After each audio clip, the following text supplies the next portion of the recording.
नमस्कार दोस्तों। फिर आज एक नई कहानी लेकर उपस्थित हुआ हूँ। यह एक छोटी सी कहानी है।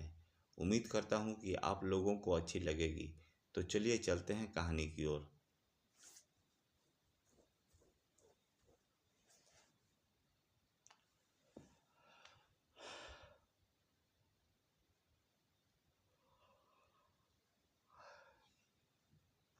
राजा और बीज।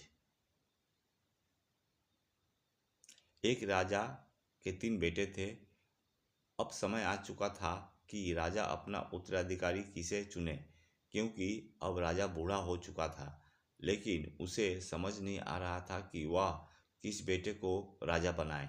इसलिए उसने एक उपाय सोचा और तीनों बेटों को बुलाया और उत्तराधिकारी के बारे में बताया।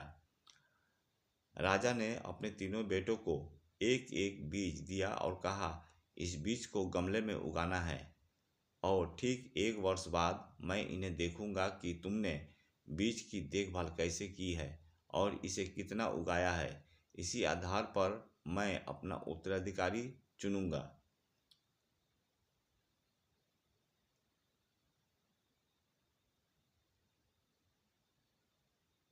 यह कहकर राजा ने तीनों को जाने को कहा। अब तीनों बेटों ने बगीचे से एक एक खाली गमला उठाया और उसमें अपने दिए। तीनों ने कड़ी मेहनत की और बीजों को पानी देकर उगाना शुरू कर दिया। 1 साल बाद राजा ने तीनों को बुलाया और उनसे अपने गमले दिखाने को कहा। दोनों बड़े बेटों ने अपने गमले अपने पिता को दिखाए। उन गमलों में बड़े बड़े पौधे उग आए थे। अब जब तीसरे बेटे की बारी आई तो उसका गमला खाली मिला। राजा तीसरे बेटे से पूछता है कि उसका गमला खाली क्यों है। तब वह उत्तर देता है, पिताजी, मैंने बहुत कोशिश की पर यह बीज अंकुरित नहीं हुआ। मैंने इसे पूरे साल तक पानी दिया और इसकी देखभाल भी की।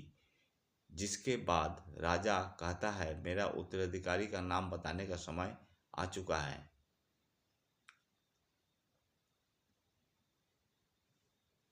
राजा अपने तीसरे बेटे को राजा बना देता है। तब उसके दोनों बेटों ने आपत्ति जताई कि पिताजी, हमारे गमले में बड़े बड़े पौधे थे, लेकिन फिर भी आपने उसका गमला खाली होने पर उसे राजा क्यों बनाया? यह अन्याय है। तब राजा ने तीनों को पूरी कहानी बताई। उसने 1 वर्ष पहले तीनों को उबले हुए बीज दिए थे जिन्हें पौधा बनाना असंभव है। इसलिए तीसरे बेटे का बीज नहीं उगा, लेकिन आप दोनों ने असंभव को संभव कर दिखाया। और फिर वह हंसने लगा।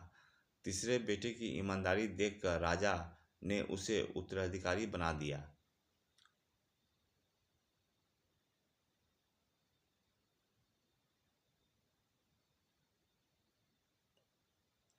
कहानी से शिक्षा।